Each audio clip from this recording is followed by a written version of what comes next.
يا رب يا رب عد على آبائنا وأمهاتنا بالمغفرة والرحمة. اللهم اغفر لهم، اللهم ارحمهم، اللهم تجاوز عنهم، اللهم أكرم نزلهم، اللهم وسع مدخلهم، اللهم حسن خواتيمهم، اللهم اشف مريضهم، اللهم عاف مبتلاهم، اللهم أصح مريضهم، اللهم متعنا بحياتهم، اللهم أسعدنا بدعوتهم، اللهم استعملنا في خدمتهم، اللهم استعملنا في خدمتهم، اللهم وارزقنا البر بهم يا رب العالمين.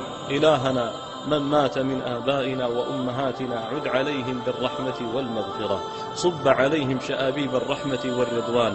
اللهم يا الله يا الله، كانوا أبر الناس بنا فكن أبر الأبرين بهم، اللهم كانوا أرحم الراحمين بنا فكن أرحم الراحمين بهم يا أرحم الراحمين.